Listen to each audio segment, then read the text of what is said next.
Come on and catch the excitement. It must be Saturday.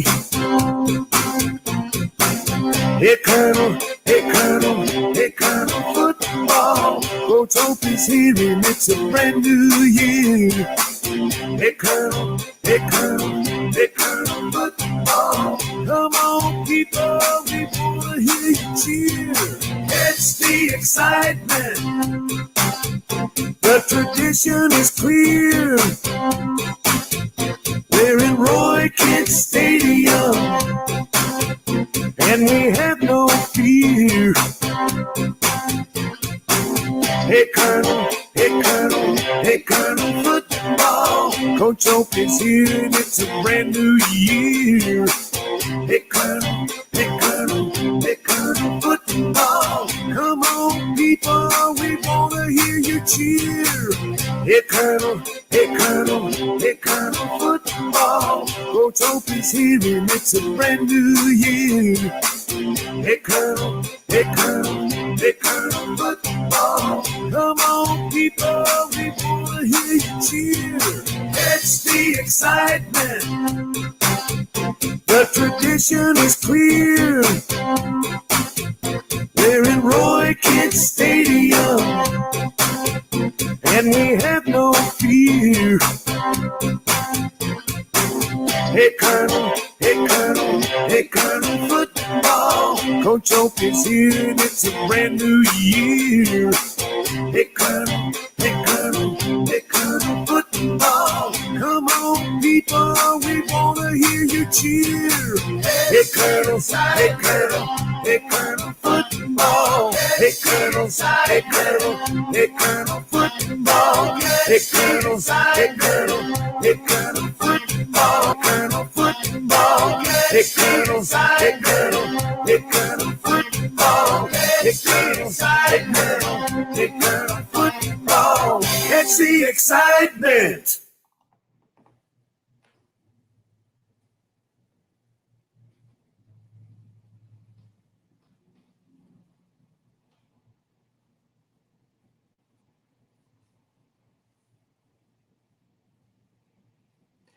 Good evening and welcome to our Alumni Spotlight Series, part of Homecoming 2020. My name is Dan McBride and I will be your host tonight as we will talk with another one of our great EKU alums who is out in the world making a name for himself and doing some great things. It's part of a series that we just started this week, kicked it off last night with EKU's 14th president, Dr. David McFadden, an EKU alum, and we will be talking tonight with a special guest. Tomorrow night, we'll have a special guest, and then this series will continue even after homecoming is over. In November and December, we'll talk more about some of the guests we have coming up as the show goes on. We thank you for joining us tonight. We want to hear from you and know who you are. We'd like to ask you to check in at homecoming.eku.edu. There is a place there where you can check in and just let us know where you're checking in from around the country. You know, homecoming is a time when we all come together and come back to campus. Unfortunately, we're not able to do that this year. So most of our homecoming events are virtual for the first time ever. And one of the things it's doing is it's giving us the opportunity to have a lot of alums who normally can't come back to campus and participate in homecoming on campus are able to participate with us this year virtually. And we'd like to hear from you folks and know where you are and that you're checking in and that you're tuned in. That's homecoming.eku.edu. Go to that site and there's a place where you can check in and tell us who you are. A couple of other things coming up as far as homecoming week. Later tonight, homecoming trivia takes place. You can find out more about that. That will be done virtually, and you can go to that same website and get a full schedule of homecoming activities. Also, Eastern's Got Talent, that kicked off today. There's details on that at homecoming.eku.edu. Also want to let you know about a special event coming up Wednesday night at 8 p.m. This will be broadcast on YouTube. And we'll have a panel discussion on race relations over the years at EKU. It is part of the EKU Library's Postcards to Hashtag series, and it's also co-sponsored by the Vice President for Strategic Initiatives in Diversity and Equity and Inclusion and the EKU Alumni Association. It will feature an alumni and current student panel, and they'll talk about race relations at EKU over the years. So the entire schedule for homecoming week is on the website, homecoming.eku.edu. Also, I want to let you know tomorrow night we will talk with Lee Thomas Miller. He's a songwriter and producer in Nashville and an EKU alum and Nicholasville native. 7 number 1 hits he's written and also 19 top 20 hits that he has written. We will have him on tomorrow night. Coming up in November, as the Alumni Spotlight Series continues, early November, we will have Deanne Stevens. Deanne is a TV and radio personality in Lexington, Kentucky, and an EKU alum. She will be with us in November, as will Michelle Cole, who is an award-winning costume designer in Hollywood, has designed outfits and clothes for such shows as Blackish and In Living Color. She will be our guest later in the month of November. Be watching for details coming from the alumni office about those 2 programs. But tonight, we continue our Alumni Spotlight Series with a very special guest, and we're going to talk a little bit about football tonight, among other things. We are very happy to welcome to the show the National Recruiting Director and football analyst for ESPN and also EKU alum, Tom Luginbill. Tom, welcome to the show. Hey, what's up, Dan? It's so good to be here. I really appreciate it. I got excited when you reached out last week, so thanks so much, man. Hey, we appreciate you doing this, and I'm going to apologize ahead of time. I will probably call you Tommy during the evening several times because when I knew you, you were Tommy. But that's okay. People still call me Danny, even though it says Dan on the screen. So I guarantee you, anybody who's ever coached me or anybody I ever knew in the coaching profession when I was growing up called me Tommy. So that all works. Let's talk a little bit about what's going on in the world of college football right now. We're thankful that college football is back finally, but it has certainly been an unusual circumstance for sure. It has changed everything. And some things, particularly on the broadcast side of things, won't go back to what we experienced before. You know, the technology is so advanced that there are measures for ABC and ESPN and Fox and all the affiliates to be able to broadcast without having to be on site, you know, all with the hope of keeping everybody as safe as possible. I live in Charlotte, and that's the home of SEC Network and ESPNU. We have a studio right in there. So I drive right on over each and every weekend to broadcast our games, whereas I've been on the road for the last 7 years. And so that part of it's changed. And then really the thing that's changed, and I know Coach Wells and the staff there in Richmond are going through this, and when we've prepared our games and we talk to coaches each and every week, is just what these staffs are having to do just to get to game day. Just crossing your fingers and taking those tests and waiting every day. The next day is, you know, are we going to have some positives? And then if we have positives, are we going to have to contact trace? And, you know, it's just maddening because you've implemented all of these safety protocols, right? And you've tried to create this insulated bubble. And for the most part, everybody's done a really, really good job of that. But when the kids leave your building, they have to be responsible enough and accountable for their actions so they don't put their season and their week of play in danger. And the thing that I think has been just mind-boggling to me, and it's the one thing that I think gets glossed over in all of this, is you're in a position hey, there's Mark Collins. Hey, what's up, Mark? Hey, I like it. Look at Mark coming up. How about this? Let me interrupt myself. Mark Collins, saw him on Lake Cumberland this summer. He's got a big boat that is wide and puts off a huge wake. Me and my man Lloyd Baker were on the jet skis jumping over his wake on the lake one day in Lake Cumberland in Kentucky, man. So always good to see and hear from Mark. But what I was going to say is what happens with all of this COVID testing, it's not the positive test that puts you in jeopardy of maybe not being able to play. It's the contact tracing that goes along with it. Because let's just say, and this actually happened in one of our games, the Friday before a game is to be played on Saturday, one of the teams had a tight end test positive. So all 4 of the tight ends in their tight end room get contact traced. All 4 of them, aside from the positive result, tested negative. But they still go into the same quarantine. So even if you're negative, you get treated as if you're positive. And that's one of the reasons why we've seen so many cancellations is it's not, okay, well, we had 4 positives or, you know, we're going to down 3 guys. Some of these programs are down entire position groups due to contact tracing. So I keep hearing this reoccurring theme, Dan. It is how do we get our best 11 or 22 or 44, whatever it is, Somehow, some way, how do we get ourselves to Saturday with those guys? And in most instances, you're waiting for a result to come in on a Friday night or Saturday morning. I mean, it's nuts. Yeah, well, and to make things even more complicated this season, you have some conferences that started on time, some conferences that start or haven't even started yet, and it kind of makes everything a bit of a mess, particularly when you're trying to figure out who's really good and who's not. You've got some teams who haven't even played yet. Well, not only that, I'll give you an example. I had Memphis, who had an opening game versus Arkansas State, which they won. The following Sunday, they get a few positives. They also get contact traced. 28 days later, they play another game. And during that 28 days that they were off, there were 11 days where they couldn't even go into their building.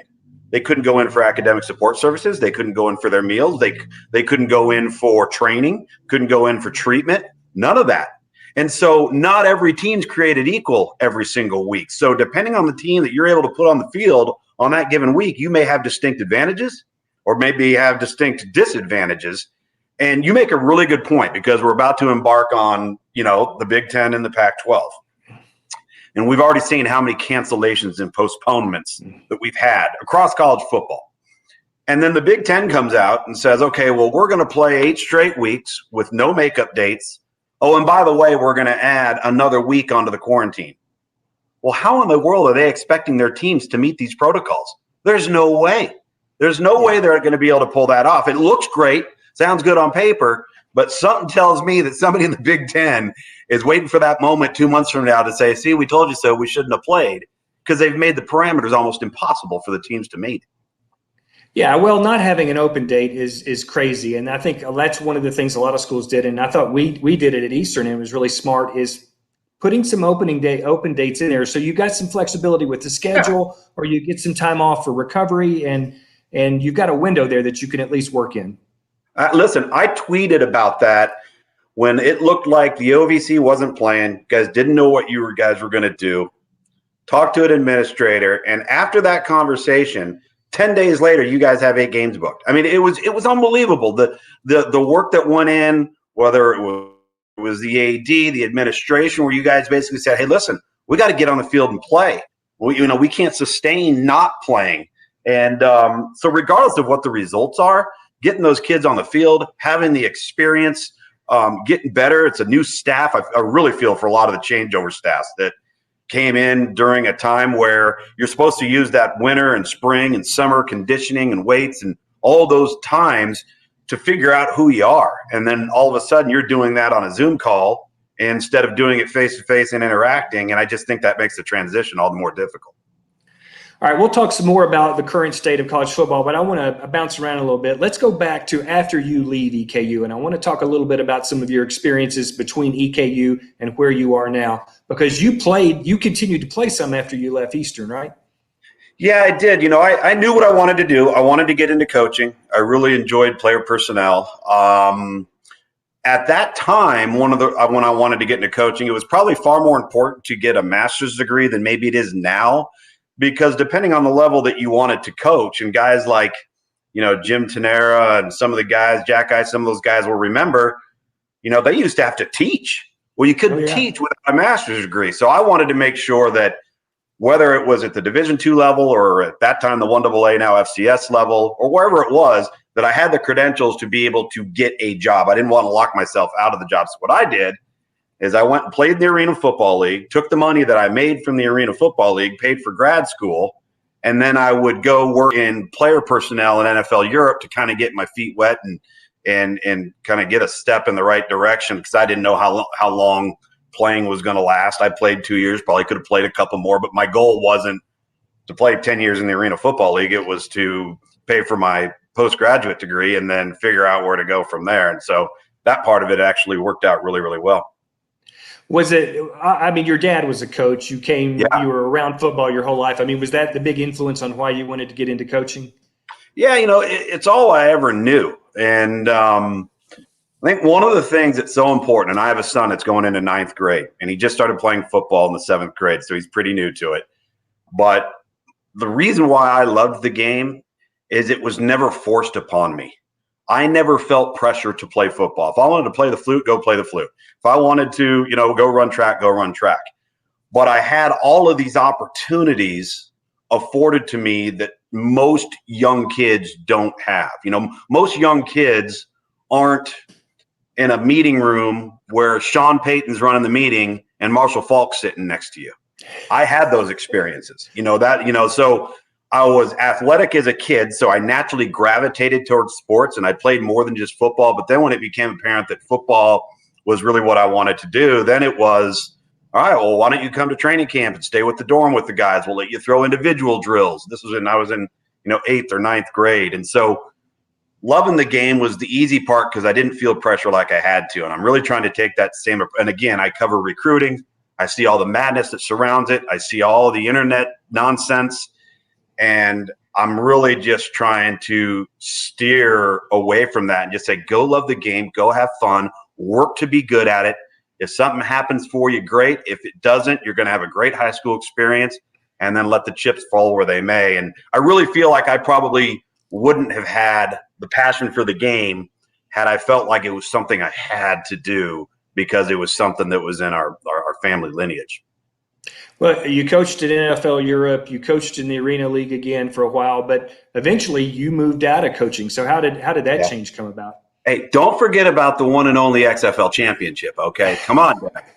Don't drop 2001 on me. Well, listen, one of the things that I did in NFL Europe and in supplemental professional football leagues, where it's a Canadian league, NFL Europe, the XFL was this way.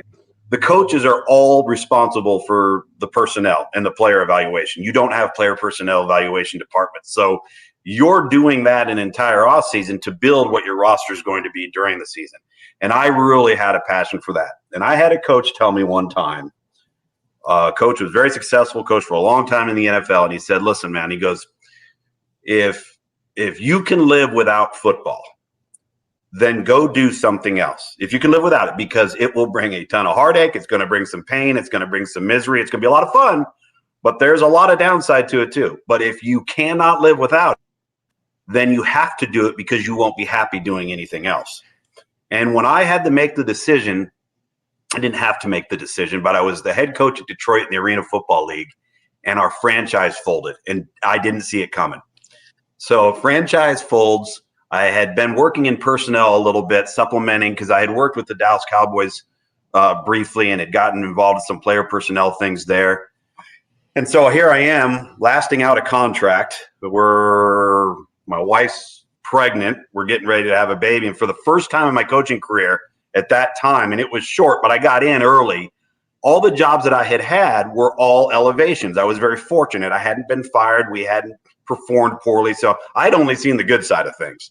And so all of a sudden I started looking at football in a different way. I was like, all right, how do I love player personnel and player evaluation as much or better than coaching? Because if I do, the stability of it and the ability to have maybe more of a normal routine outside of the general coaching routine, which coaches out there will tell you is just absolutely nuts. Maybe that was going to be a better family environment for me. And so I took that off season and did nothing but watch film and write reports. And I got paid by the report and just kept doing it to see, did I have the discipline to work out of my house? Did I have the discipline to be on my own time and the accountability for it and meet deadlines and all? Because so much of coaching is being in the office, man. It's the meetings, it's the camaraderie. And when you're sitting in your office and you got the clicker in your hand, you're looking around and it's dark and there's nobody there, and it can wear on you. But I got, long story short, I got to a point where it was enough for me. And then it allowed me to balance so many other things in my life. So when I moved out of coaching, got into personnel, I was in that for about 6 months, and then the ESPN thing kind of fell into my lap. Yeah, and I guess you were with Scouts Inc. Is that what it was called? Yeah, so what we were, it was myself, Todd McShay, and about 3 guys that were more behind the scenes. And initial group is we would provide content, evaluation, and analysis of college and NFL football. And we had a contract with ESPN where, let's just say, you had Edge NFL Matchup, or you had College Football Live or College Game Day, a lot of the shows you still see now. We would provide behind-the-scenes content for their on-air talent. And never to be seen. Nobody knew who we were. We just did the work and went off on our merry way. And it was actually a pretty good gig, because as long as you didn't hear that you screwed something up, you had deadlines, but nobody told you how to meet them. So if I was young, I was starting a family, all of a sudden I got this time that I never had before. And it was actually kind of liberating. It was fun. And so throughout the course of a period of about 6 months, that ended up evolving into a contract negotiation. And instead of re-signing as an extended contract that we were contracted out for at ESPN, Disney, the parent company at ESPN, actually ended up buying us. So myself, Todd McShay, handful of others actually came over, and we became Disney employees. And at the time this happened, it was, I think, around December of 2004 or early 2005. And right around the time this happened, ESPN decided that they wanted to start evaluating high school players and the coverage of recruiting through player evaluation. Within 3 months of them making that decision, and that position was actually offered to me, within about 3 months of that happening, ESPNU launched. Well, and again, this is how life works, man. Sometimes you don't plan for anything, and this happens, and this comes your way, and this is exactly what happened for me. ESPNU launches. It's an all-college network. Well, they're figuring, well, it would make sense to have recruiting combined with college. So I get a call out of the blue. I'm living in North Alabama, just outside of Huntsville, Alabama, where my wife's from.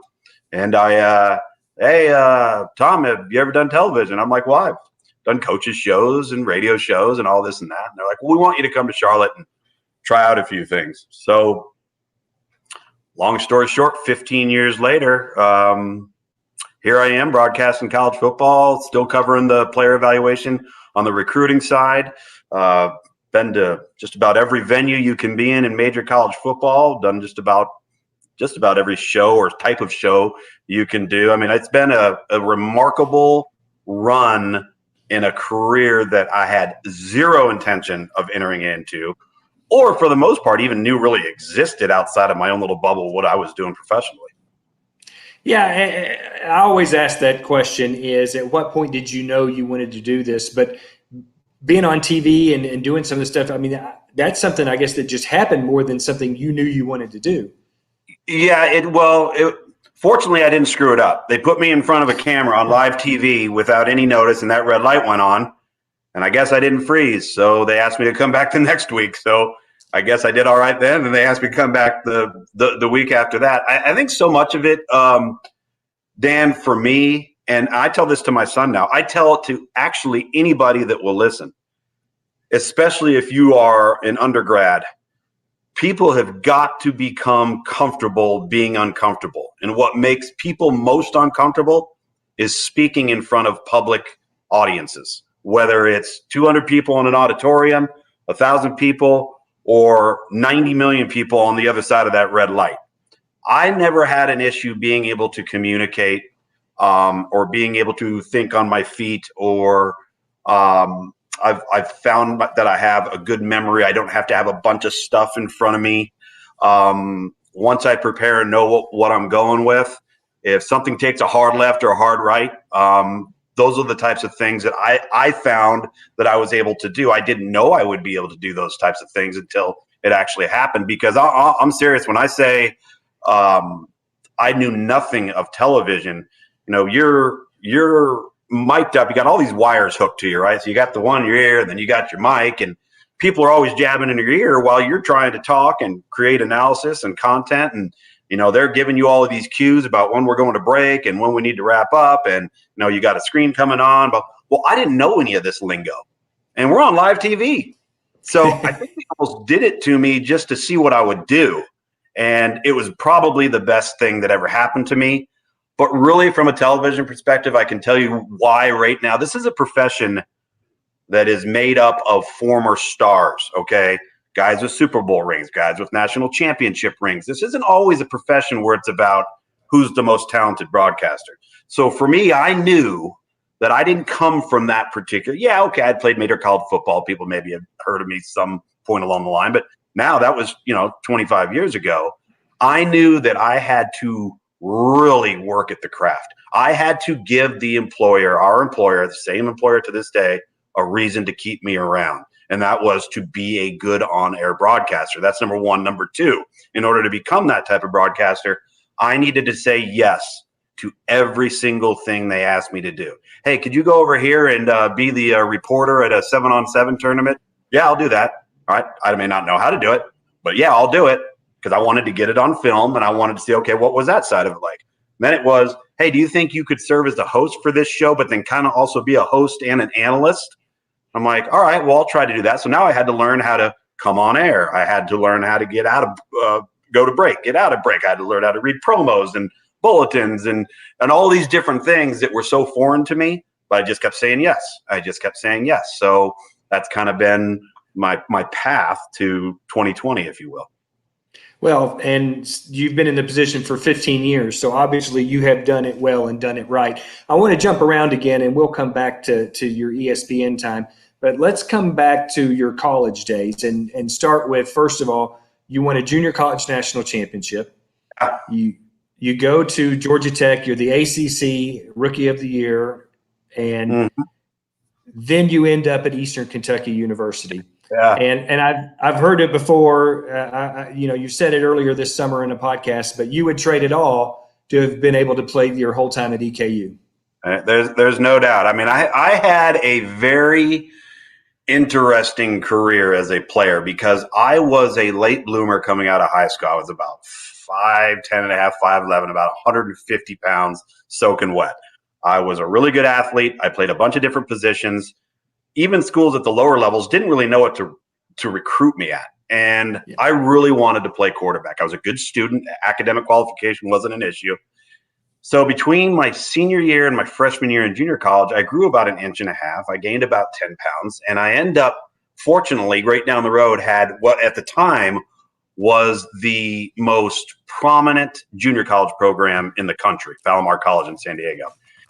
Long story short, I end up going there. We go 21-1 in 2 years, won the national championship in 1993. And I ended up leaving there having broken every record that was ever set at the junior college level. And again, I was somebody that was not recruited at all.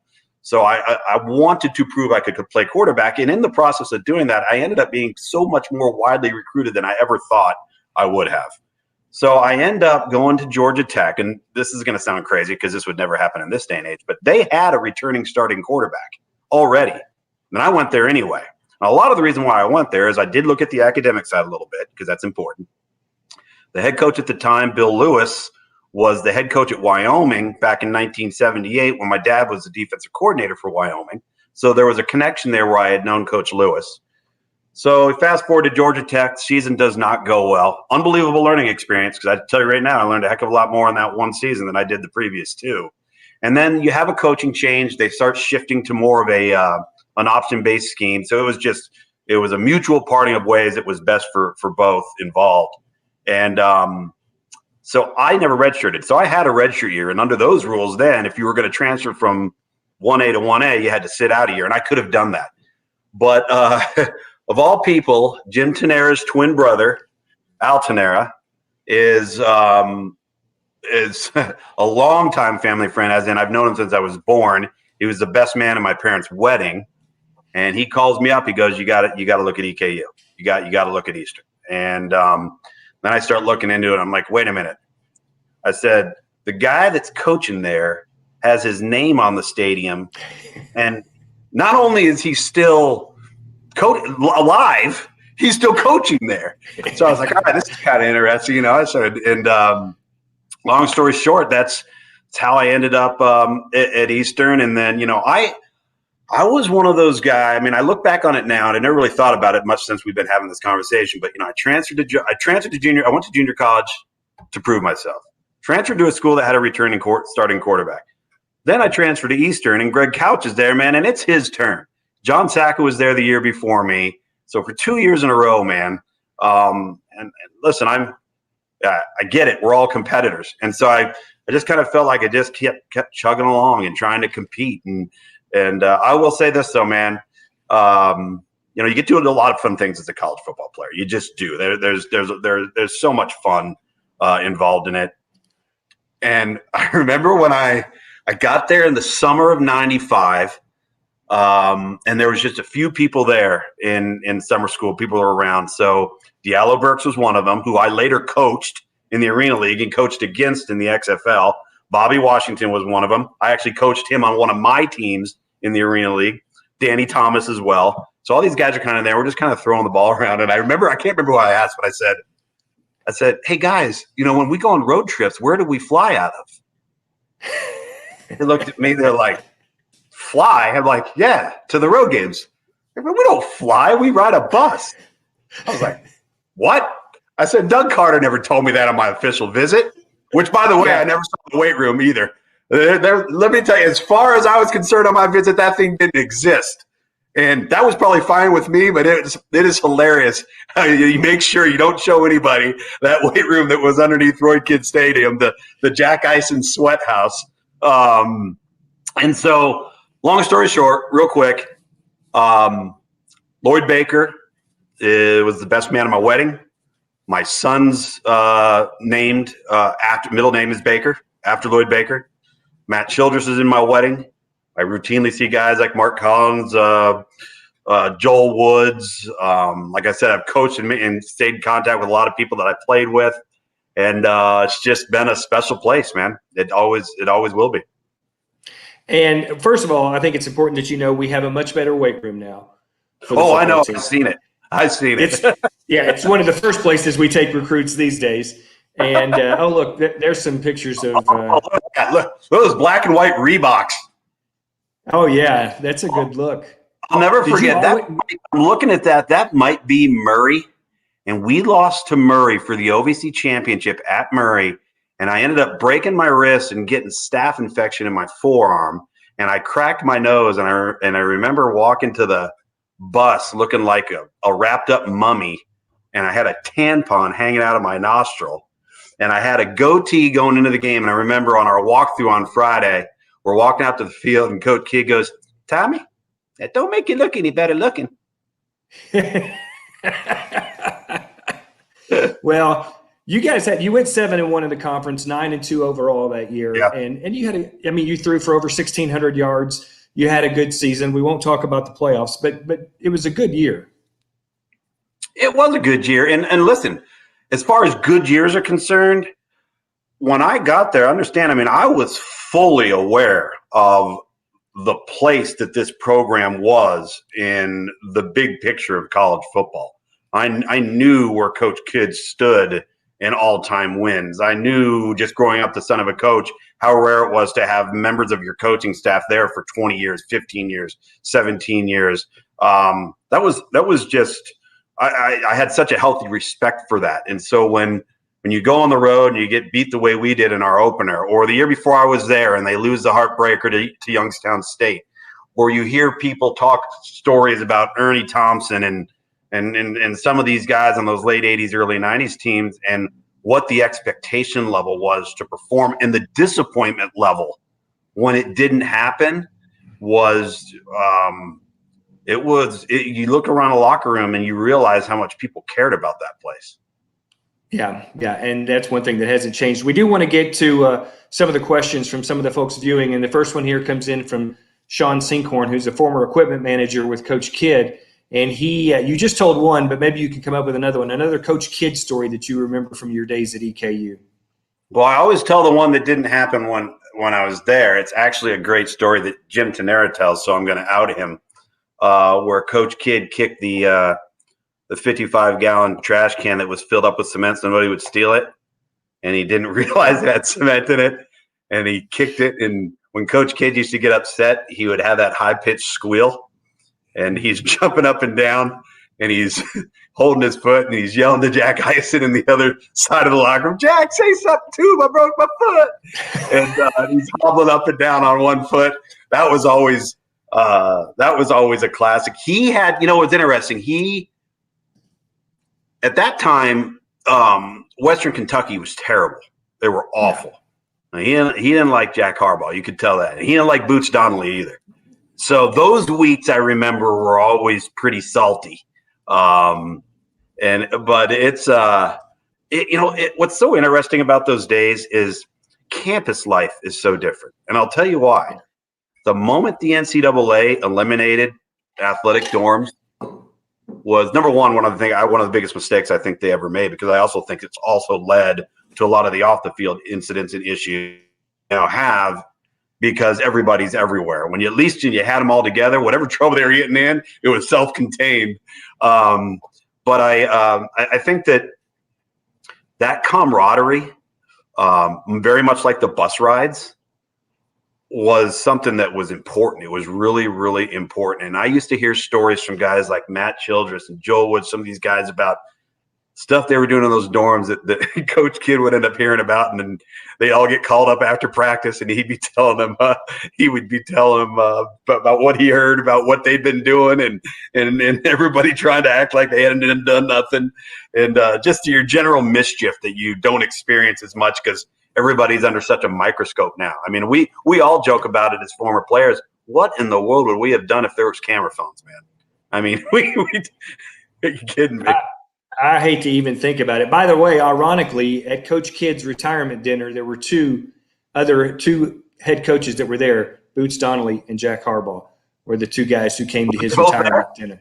Yeah, they both came to his retirement. I mean, crying out loud.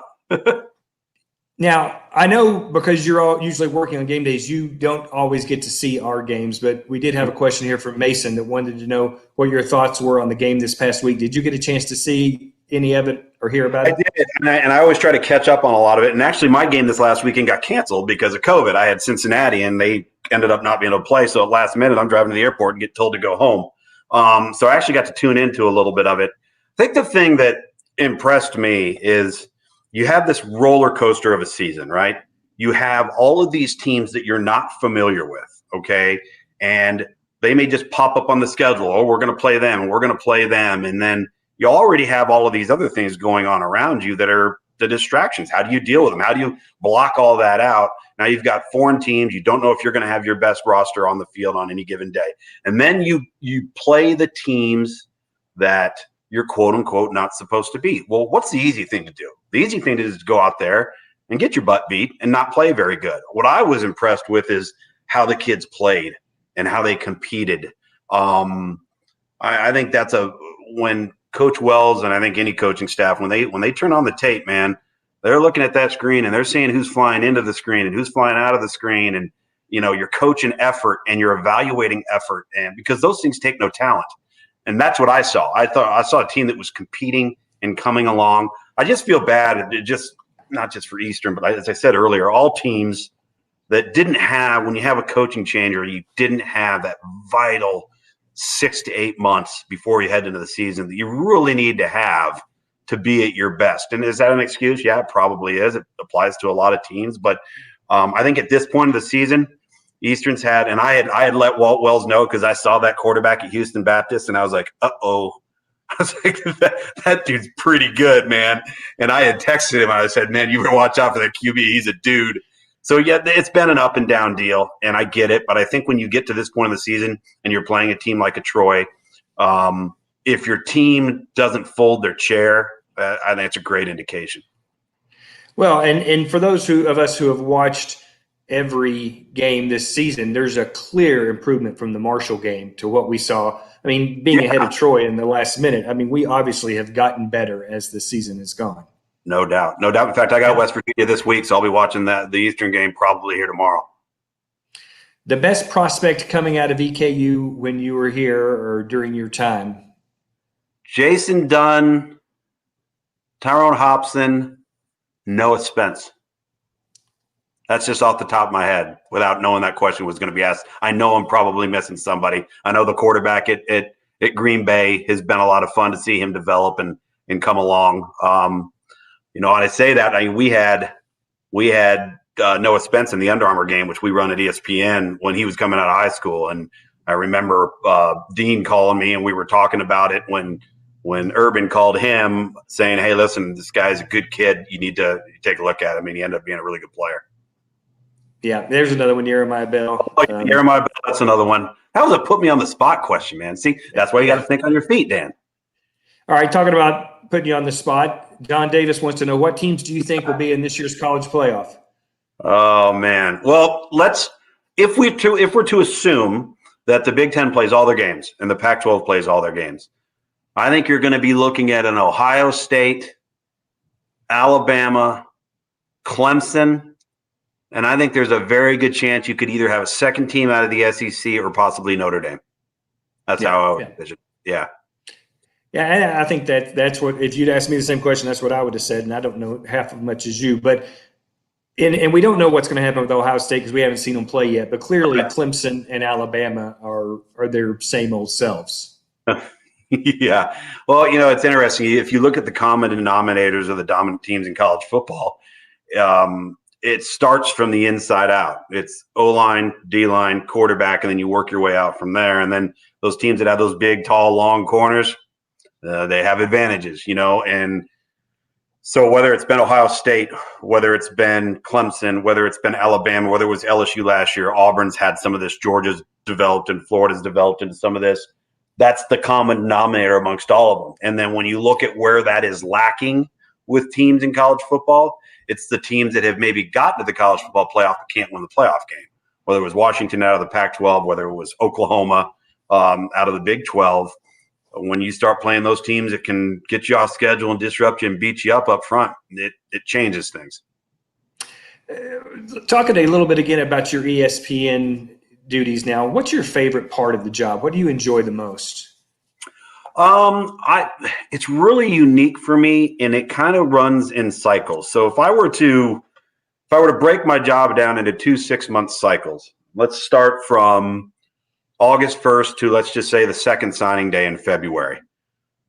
From that time of the year, I am 80% college football, whether it's analysis for studio content or preparing for a game on a weekend, maybe some writing duties for ESPN.com or my radio duties for SiriusXM, and I'm about 20% recruiting. And when I say that, the recruiting that I'm doing at that time on player evaluation are going to be residual trickle-in guys. They're going to be guys that maybe we hadn't had evaluated that all of a sudden commit to a Kansas, or they commit to a Wake, or maybe they're committing to an upper-tier group of 5 school like a Boise or an SMU. And we try to get as many of those guys as we can, but we don't. I mean, we're not staffed to go that deep. And then after signing day is done, and by the way, during that time, I have very, very little control over my schedule. It's go here, perform this task, then go here, then perform this task, click reset, do it all over again. And I just kind of go along and follow the bouncing ball. Then when signing day is done, we as a staff take about 3 weeks to just walk away from high school evaluation, to step away from it, because between those 2 signing periods, you're cramming so much information in to complete everybody's class. And then for me, you're talking about hours upon hours of live television with a content level that is far more vast than anything you'd go into a 3-hour game having to be prepared for. So I kind of tell our guys, take a breather. I don't want you looking at kids on tape. I don't want you looking forward, because you start to get into this frame of mind where everybody starts looking the same. And when you consider that there's 2,800 players in America, 2,800 that will sign an FBS letter of intent, that's not even including FCS or Division II or Division III. I mean, that's a ton of player evaluations that we're responsible for. So we take a little time, we shut it down. And then from really March 1st to the beginning of August again, I have a lot more control of my time because we do very little television. Now, last year I was broadcasting the XFL until COVID hit. But normally in the spring, I would probably have 1 to 2 spring game broadcasts that I would do. And then the rest of the time I'm traveling to camps and combines. And then during the week, though, I'm able to set up my schedule and our staff schedule on a player evaluation allotment where at the end of Friday, I need to have X amount of evaluations in. And that's the period from March to really, I would say, mid-July that we are getting the bulk of the real top level, upper echelon, 800 to 1,500 kids in America done and evaluated, whether it was a sophomore, junior, or senior. So I control a lot more of my time during that time of the year, in the sense that I can be available to take my kids to school, be available to pick them up, have more time at that time of the year with technology. If I have high-speed internet and a cell phone, I could be on the beach in the Bahamas and broadcast a SiriusXM show, and nobody would even know I was there. So it allows a little bit more freedom to have some more family time. And just around the time when that recruiting stuff gets like really tedious, boom, August rolls around. Now we're moving on to college football. So it kind of changes just in time to keep it fresh. You mentioned at the top of the show, you think there are some things that will stay and may not ever go back to normal. Do you think even post-COVID that announcers will continue to announce from, or do you think we'll get back to where they're back at the stadium? Well, I think economically, there's no way for any outlet, whether it's, I think, ESPN, ABC, NBC, CBS, whoever it is, Fox, the finances of it and the economics of it it's a massive cost to broadcast a live event. And with the technology now that it does allow you to do it with minimal staff on hand and a lot of the remote technology that we have now, I don't think there's any question that some of this stuff's here to stay.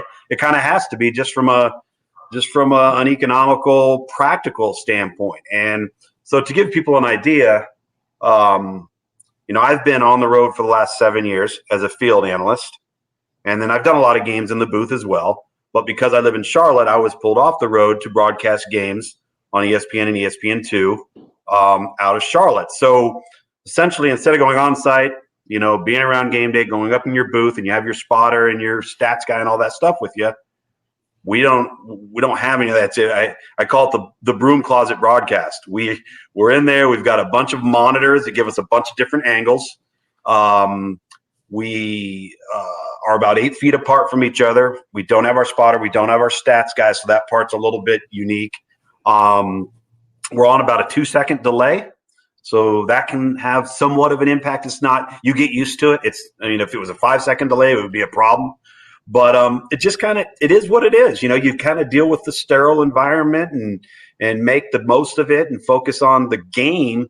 And if you do it right, honestly, if you do it right and you get used to it enough, if one of us, either myself or our play-by-play guy, who this year for me, my partner is Anish Shroff, if he doesn't mention that we're in Charlotte, you might not know. I mean, we can get it to that point. So I think the more it gets perfected, to really answer your question, is yes, I think some of this will remain the norm. Will it be that way always and for all crews? Probably not. We have another question, and this is a surprisingly good question from a kicker. But Jamie Flynn says, what are your thoughts about EKU moving to FBS, or do you feel that FCS is the best fit for the Colonels? The answer to that question for me, and I always fall back on Western Kentucky versus Marshall and App State. And I say that because if you're going to make that leap, obviously you got to have the financial infrastructure to be able to pull it off and weather the storm in the first several years. But what helps weathering the storm is winning sooner rather than later. So Western Kentucky does it and moves independent, goes and plays a bunch of games for a bunch of money and sets their program back because they're 1-11 or whatever it was for a lot of years. I mean, they were really, really down. I mean, it was like, I felt like every week they're playing Auburn or at Georgia, or it's like, well, okay, I understand what you're trying to do. What I thought Marshall and App State did a really good job of, and a lot of it might just have been timing because there were availabilities to them that weren't afforded to Western, is they went into conferences where they could compete right away. They could compete from a facility standpoint. They could grow in that regard. They could compete from a recruiting pool standpoint in terms of the footprint. That wasn't as steep of a jump, if you will. And I think that the sooner if you're able to do that and you compete and you show some strides quickly, then yeah, I think it would be really good. But if you're not prepared or have that opportunity to do that, and then I think administratively, it is a massive, massive financial investment if you're thinking about doing that. And again, it can be a long transition if it's not done correctly. I'm not opposed to it. I just think a lot of stars have to align correctly for it to make a lot of sense. Yeah, and the Colonels obviously flirted with the Sun Belt a few years ago, and I think their performance at Troy this weekend proved that they can compete in the Sun Belt. Listen, Troy's in the Sun Belt. if Coastal Carolina can be ranked, I remember when Coastal Carolina, they weren't a team. I mean, when you really think about it, UTSA is a program that's been around for 10 years, but they went into a conference where they could compete. They had a recruiting footprint. So it can be done right. I just think there's got to be a lot of strategic moves to make sure you do it right. We're starting to run out of time, but somebody did want to ask, and I think I know the answer to this question. Your favorite place to eat when you were in Richmond, and I know the answer to this because it's a no-brainer. You love those wings. Oh, dude, it's the Gardens. Give me a break. It's not even close. But I will say that many of us have shed a tear when we walk downtown, and there's no dog, there's no cherry bombs, there's no trying to think of all the ones. It's like it's all gone, But there's the Garden still sitting there, prominent. I see a question on here too. Let's see, Jeff Whitson. What's your favorite place you have covered a game at? That's a really good question. I kind of have a tie for a three-way tie. At night at either Clemson, Auburn, or LSU when they're playing a ranked opponent. Those three places, as far as atmosphere, will give you a true definition of why home field advantage matters. Yeah, I've been to a game at Jordan-Hare before. Yeah. It's crazy. And that's why this whole COVID thing's crazy is, where you're playing isn't as big of a deal as it was before, and based on who they're letting into the stadium.